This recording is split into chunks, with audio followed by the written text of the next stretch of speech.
कि mains piece ही क्यों, और ये मेंस पीस क्या है?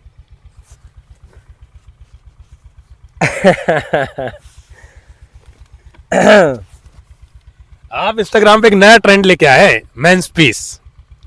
तो आज उसके बारे में बताइए कि मेंस पीस सिक्योरिटी आपके अंदर आया कैसे, कि भाई मैं इस चीज पे क्या है, टॉपिक क्या है, कैसे आप बनाने लगे इस पे? तो मेंस पीस जो मैंने ये पेज स्टार्ट किया था अपना यूट्यूब पे, इंस्टाग्राम से पहले यूट्यूब पे मैं डालता था। तो मैंने स्टार्ट किया था मेंस मेंटल हेल्थ के लिए। पर्पस ये था मेरा पहले कि भाई जो मर्द लोग हैं वो ध्यान नहीं देते ज़्यादा, और शेयर नहीं करते, बांटते नहीं है बात, और पर्सनली जो जिस चीज़ से वो गुज़र रहे हैं किसी को बताते नहीं है। बस हाँ भाई हम मर्द है, चलते रहते हैं। जो कि हाँ मैं भी कम शेयर करता हूँ, बट फिर भी मेरा ज़रूरी है जागरूक करवाना लोगों को कि भाई मेंस मेंटल हेल्थ बहुत ज़रूरी है। और मेंस पीस एक विजनरी इमेजिनेशन है जो हर मर्द को पसंद आती है। हो सकता है रियल लाइफ में वो एग्जिस्ट ना करती हो, लोगों के पास टाइम ना हो वो सब चीज़ एंजॉय करने का, बट मैंने एक वो स्क्रीन पे मुझे दिखाना था कि क्या क्या चीज़ें मर्दों को पसंद है, क्या क्या चीज़ें मर्दों को पीस देती है। और उसी से ये एपिसोड स्टार्ट हुआ। फिर अब जैसे फॉर एग्जांपल सिटी टू मैं गांव में मूव कर लिया, तो ट्यूबवेल और खेत, beer, Old Monk, cigar, smoking, ये सब, चाय, कॉफ़ी, ये सब मेंस पीस ही है। सब लौंडे को मज़ा आता है, मर्दों को मज़ा आता है। कहीं की चाय की टपरी पे देख लो, सबसे ज़्यादा बैठे होते हैं पीने के लिए सिगरेट और वो चाय, उनका फेवरेट स्नैक है वो ब्रेकफास्ट।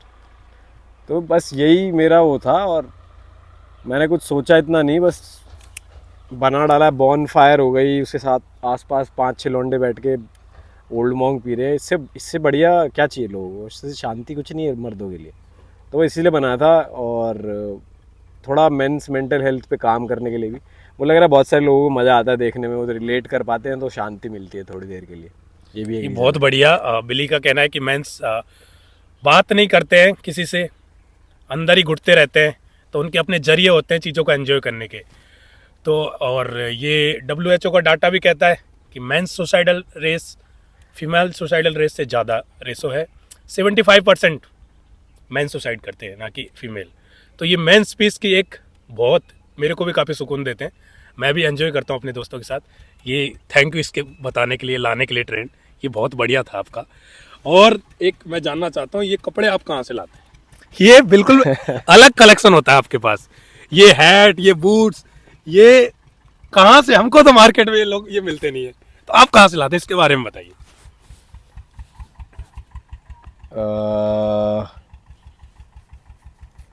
ये थ्रिफ्टेड है सारे, थ्रिफ्टेड सेकेंड हैंड क्लोथ्स होते हैं।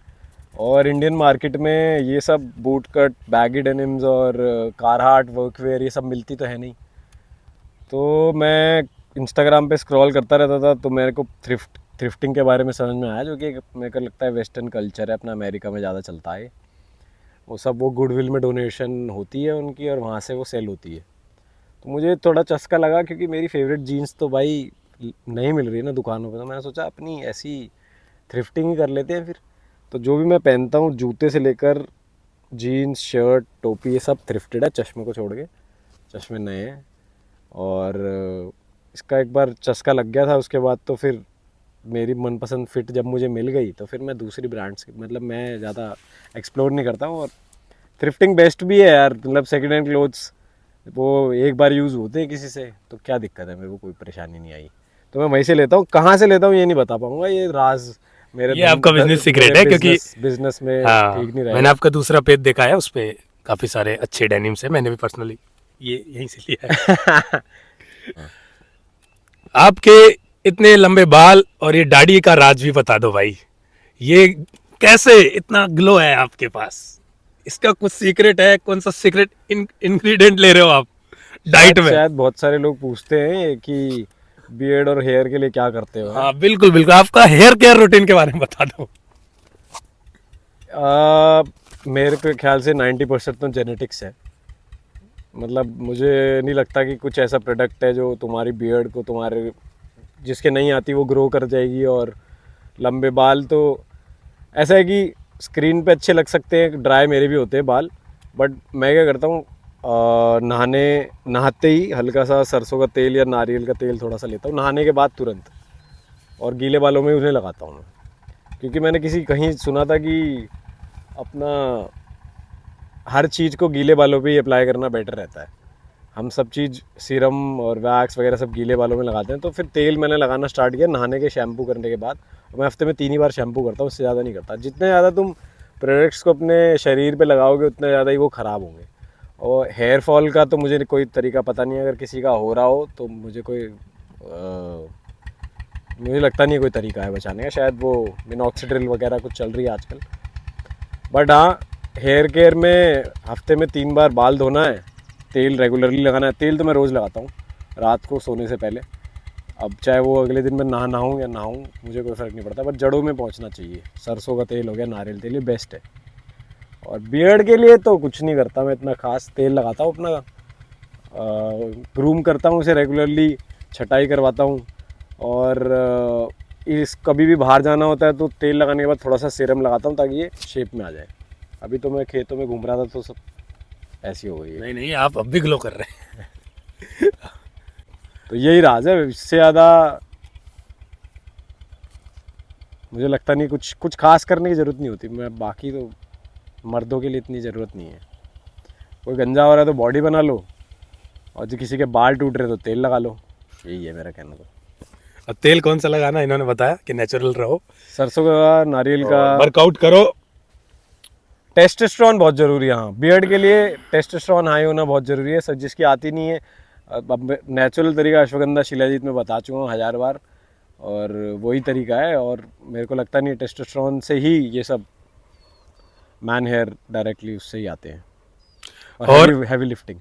अब थोड़े पर्सनल सवाल है, लोग बहुत पूछते रहते हैं, तो मैं सोचा मैं पूछ लूँ। एक अपना वेट, हाइट और अपने गांव के बारे में बता दो कि आप कहाँ से हो भाई, ये काऊ कहाँ आ गया।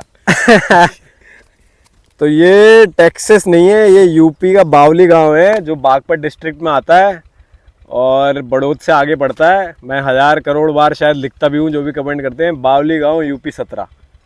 कभी भी आ जाना, देसू पट्टी में मैं रहता हूँ, किसी से भी पूछ लेना, सबको पता है। अब मेरी हाइट है 5 फीट 9 इंच, मेरा वज़न फ़िलहाल 66 ही है।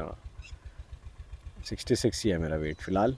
हाइट 5 फीट 8.5 9 इंच ऐसे ही आसपास है। बूट्स पहनने के बाद शायद थोड़ा लंबा लगता हूँ, पर मुझे पता नहीं है क्यों पूछते हैं, इस सवाल का क्या रीज़न है। खैर, और अगर किसी और के कोई सवाल हैं तो भाई प्लीज़ इस वीडियो के नीचे आपके कोई भी सवाल हो कमेंट करना, और मैं फिर से इनके साथ मिलकर आपके सवालों के जवाब ढूंढूंगा इनसे। और ये मेरे मित्र ही हैं, बस मैं अपने आप से सवाल का आंसर नहीं देना चाहता था। मैं चाहता था कोई मुझसे पूछ ले तो अच्छी तरीके से निकल के आए वो। चलो बिली भाई, और आज मैं इनके फार्म पे आया हूँ, 2 दिन हो गए सैटरडे संडे बिताने। Then best life. और एक और चीज़ मैं कहना चाहता हूँ, मैं एक नया स्टार्टअप करने वाला हूँ। वो ये है कि किसी को मेरे गांव में, अपने गांव में, अपने घर को शायद एक होम स्टे में कन्वर्ट करूँगा आने वाले टाइम में, कुछ शायद नेक्स्ट मंथ में ही। तो किसी को आना हो, रहना हो, मोस्ट वेलकम है। बट हाँ, ऑब्वियसली उसके जो भी क्योंकि किसी को भी खेत देखने, गांव देखने, फार्म लाइफ देखनी है और अपना थोड़ा 2 दिन के लिए एकदम गांव में रहने वाला मन हो, तो मेरी तरफ से मोस्ट वेलकम है वो। और उसको स्टार्ट करूँगा मैं अगले महीने सॉरी। तो ये एक रैंडम मैंने सोचा था, क्योंकि बहुत लोग लिखते हैं कि मेरे को आपके साथ 2 दिन रहना है, 3 दिन रहना है। मैंने कहा मेरे साथ मत रहो, यहाँ के रहो, और उसके हम कुछ चार्जेस वगैरह रखेंगे, क्योंकि सर्विसेज वगैरह जो भी रहेंगे घर में उसके लिए। तो आप आ सकते हैं नेक्स्ट मंथ से। बिली ने आपकी ख्वाहिश पूरी की है। और ये सिर्फ वीकेंड क्या होगा, वीकेंड गेट अवे होगा सिर्फ। ठीक है, और आज के लिए बस इतना ही। चलो मिलते हैं।